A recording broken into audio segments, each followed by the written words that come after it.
나는 대한민국 예비역병장이다. 안녕하십니까? 1980년대 모공시절 군대 이야기를 나누는 예비역병장입니다. 오늘도 저의 옛날 군대 이야기와 함께 추억여행 떠나시죠.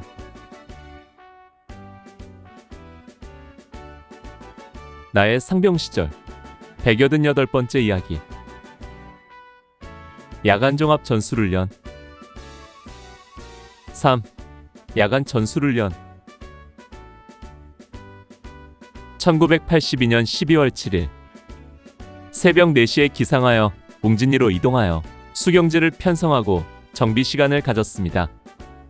그리고 좀 이르게 추진된 저녁 식사를 마치고 첫날 훈련을 위해 곧바로 집합했습니다. 훈련 명칭처럼 야간에만 하는 전술훈련인 것입니다. 18시 30분에 집합하여 수경지 뒤쪽 능선으로 이동했고 중대장은 1소대를 선두로 야간 공격에 들어가도록 했습니다. 늘 강조하는 것이지만 야간 전술의 핵심은 기도빈익입니다. 즉 얼마나 은밀하게 적진 가까이 접근하는가에 작전의 성패가 달려있는 것이지요. 그러나 이것이 그리 쉽지 않은 일입니다.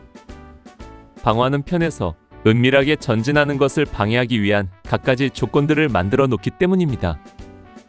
그 첫 번째가 철조망 같은 방어시설물들입니다. 철조망은 원형, 수직, 수평, 복합 등 다양한 형태로 설치되는데 각각의 형태와 조건에 따라 통과하는 방법이 달랐습니다. 주요 방법으로는 절단, 하단 통과, 상단 통과, 폭파 등이 있습니다. 각계 전투에서 배우는 등으로 누워서 통과하는 방법이 하단 통과하는 방법이고, 상단 통과는 모포나 겉옷 등을 철조망 위에 덮고 통과하거나 2, 3인이 한조가 되어 넘겨주는 방법 등이 있었습니다. 두 번째는 지뢰와 부비트랩 등을 설치하는 방법입니다. 앞서 부비트랩에 대해서 말한 것처럼 다양한 방법의 속임수 장치를 설치하는데 함정을 파거나 지뢰를 매설하거나 크레모어나 수류탄 등 살상도구를 설치하게 됩니다. 크레모어나 수류탄 등은 인계철선을 연결하여 건드리면 폭발하도록 장치하기도 합니다.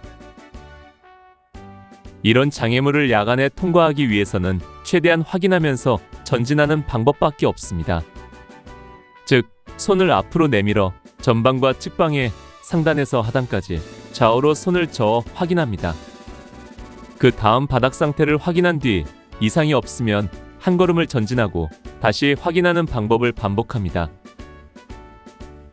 세 번째는 청음초나 추진조 등 직접 방어선을 구축하는 것입니다.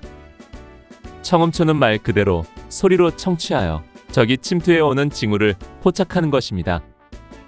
청음초는 직접 교전하기보다는 침투 징후만 파악하여 본대에 통보하고 예정된 철수로를 통해 철수하는 것이 통례였습니다. 반대로 추진조는 적으로 하여금 주방어선에 이르기 전에 1차 공격을 감행하여 예봉을 꺾거나 교란하는 역할을 하기도 합니다. 공격부대가 이러한 청음초나 추진조에 노출되지 않기 위해서는 최대한 기도빈익을 유지하거나 공격로를 우회하여 적이 예상치 못한 곳으로 침투하는 방법밖에 없습니다. 공격부대가 야간 공격을 하기 위해서는 먼저 야간위장 등 방음 방광 조치를 철저히 해야 합니다. 위장 크레용을 얼굴에 바르고 철모나 소총 등 장비에 빛에 반사될 만한 부분을 가립니다. 소총 멜빵을 최대한 당겨 고정하고 철목끈도 최대한 줄여서 소리가 나지 않도록 합니다. 옷소매도 고무줄로 묶어서 나뭇가지에 걸리지 않도록 합니다. 야간 이동에서는 발자국 소리가 나지 않도록 걸음걸이도 평소와 다르게 정수포행을 합니다. 즉, 평소에는 보통 발 뒤꿈치를 먼저 내딛는데 야간 이동에서는 발 앞끝을 먼저 대고 살며시 뒤꿈치를 내리는 식으로 걷습니다. 우리는 이 걸음걸이를 고양이 걸음이라고 불렀습니다. 야간 공격에서 가장 위험한 순간은 조명탄 낙하나 포탄 공격 또는 항공기 공격 같은 상황입니다. 이 같은 상황은 적에게 공격 징후가 포착되었다는 의미이므로 최대한 은폐와 엄폐를 하고 상황에 따라 대처를 해야 합니다.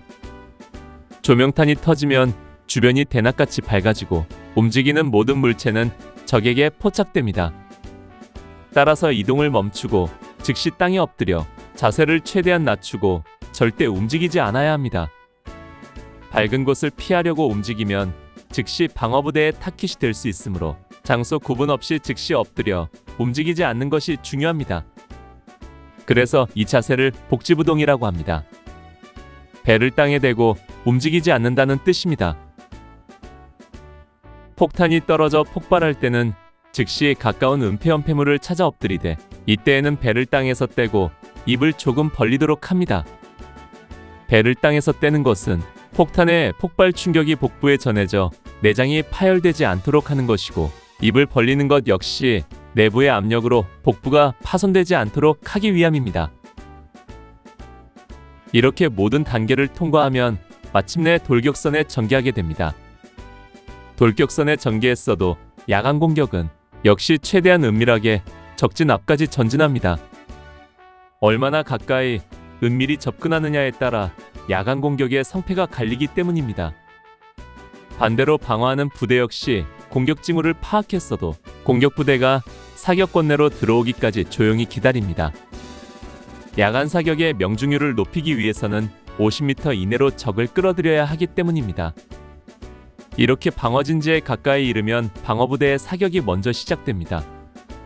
그러면 공격부대는 최대한 적진 가까이 이르러 수류탄을 던지고 착검한 뒤 사격하며 진내로 진입하여 최종적으로 백병전을 벌여 적을 제압하고 적진을 쟁취함으로 야간 공격이 마무리됩니다. 이렇게 첫날 야간 공격은 정말 원리원칙에 입각하여 전술적 행동을 하는데 주안점을 두고 진행되었습니다.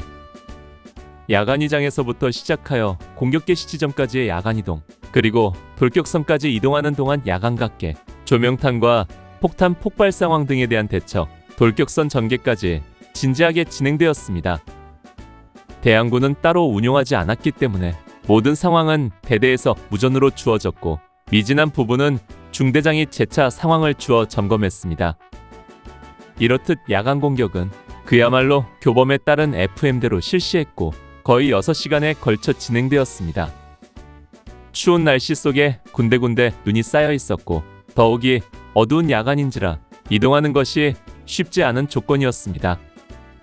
결국은 목표점에 오르기 전에 상황이 종료되었고 공격계 시선에 모여 인원 파악을 한 후 수경지로 돌아오는 것으로 첫날 훈련을 마쳤습니다.